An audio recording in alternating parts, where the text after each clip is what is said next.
ప్రభువును ప్రియ రక్షకుడైన దేవుని పేరట మీ అందరికీ శుభాభివందనములు తెలియజేసుకుంటున్నాను. జీసస్ న్యూ క్రియేషన్ మినిస్ట్రీస్ ద్వారా ఈ రీతిగా ప్రతిరోజు అనుదిన ఆహారమును మీతో పంచుకోవడానికి దేవుడిస్తున్న కృపను బట్టి దేవునికి ఎనలేని కృతజ్ఞతలు. వాక్య ధ్యానంలోనికి మనం వెళ్దాము. ఎఫెసీయులకు రాసిన పత్రిక 1వ అధ్యాయము 7వ వచనం. దేవుని కృప మహదైశ్వర్యమును బట్టి ఆ ప్రియుని యందు ఆయన రక్తం వలన మనకి విమోచనము అనగా మన అపరాధములకు క్షమాపణ కలిగి ఉన్నది. సర్వమానవాళి పాప పరిహారార్థం పరిశుద్ధుడైన యేసయ్య పాపముగా మలచబడ్డారు. మనము పొందాల్సిన శిక్షను మన స్థానంలో ఆయన పొందారు. ఆయన శరీరం నాగటి చాళ్ల వలె దున్నబడింది. ఆయన పొందిన గాయాల నుండి రక్తము ఏరులై ప్రవహించింది. అయితే ఆ దున్నబడిన శరీరం నుండి పండిన పంటలేమిటి? పాప క్షమాపణ అనగా విమోచన. ధర్మశాస్త్రము పాపం అంటే ఏమిటో తెలియచేసింది, కానీ ఆ పాపము నుండి మాత్రం విడిపించలేకపోయింది. కానీ ప్రియుడైన యేసు రక్తం మన పాపములకు క్షమాపణ అనుగ్రహించింది. ఆ పరిశుద్ధ రక్తము ద్వారా మనకు పరిశుద్ధ స్థల ప్రవేశం దొరికింది. పాత నిబంధన కాలంలో యాజకుడు మాత్రమే పరిశుద్ధ స్థలంలో ప్రవేశించడానికి, ప్రధాన యాజకుడు మాత్రమే అతి పరిశుద్ధ స్థలంలో ప్రవేశించడానికి అర్హత ఉండేది.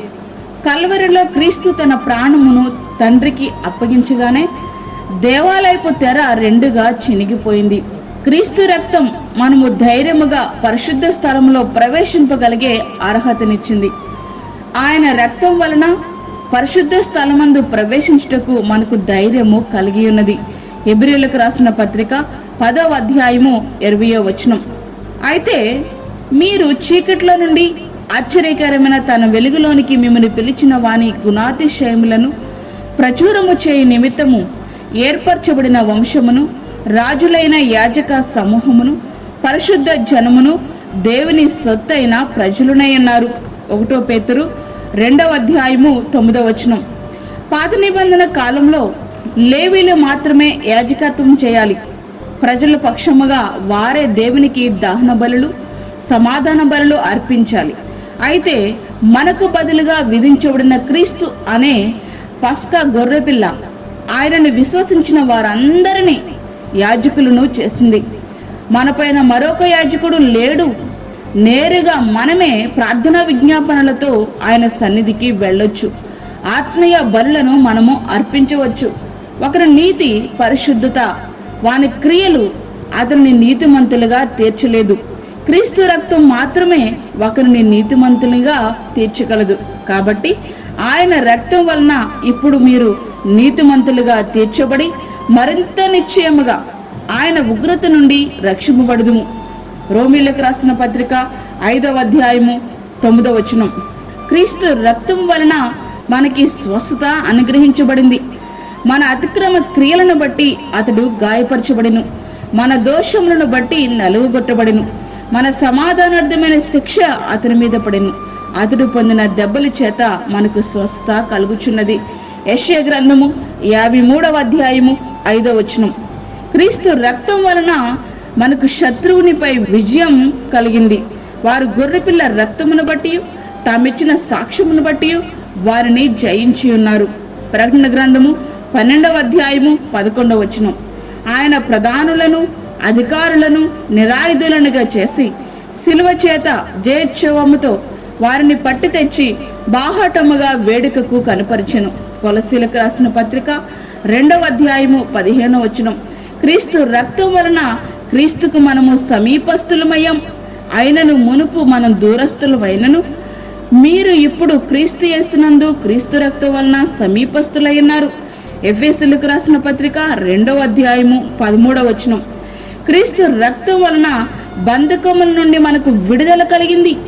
మీ స్వాతంత్ర్యము అనుగ్రహించి క్రీస్తు మనలను స్వతంత్రులుగా చేసి ఉన్నాడు. కాబట్టి మీరు స్థిరముగా నిలిచి మరల దాస్యమును కాడి క్రింద చిక్కుకొనుకుడి. గలతీయులకు రాసిన పత్రిక 5వ అధ్యాయము 1వ వచనం. క్రీస్తు రక్తం వలన నిత్య జీవము, జీవ పునరుద్ధానం మనకు కలిగింది. నా శరీరమును తిని నా రక్తము త్రాగువాడే నిత్య జీవము గలవాడు. అంత్య దినమున నేను వారిని లేపుదును. యోహాను రాసిన పత్రిక 6వ అధ్యాయము 54వ వచనం.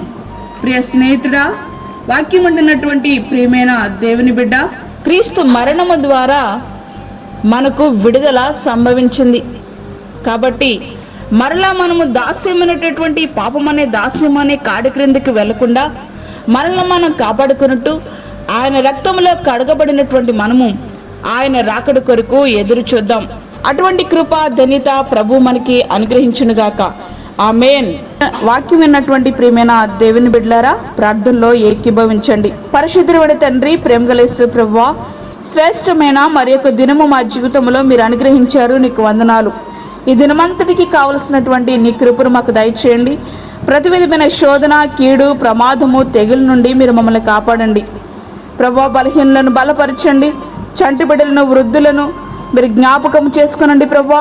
వారికి కావలసినటువంటి నీ కృపను సమృద్ధిగా మీరు దయచేయండి. అలాగే దూరదేశంలో ఉండి వాక్యమును వింటున్న ప్రతి ఒక్కరికి కావలసినటువంటి నీ కృపను వారికి దయచేయండి ప్రభువా.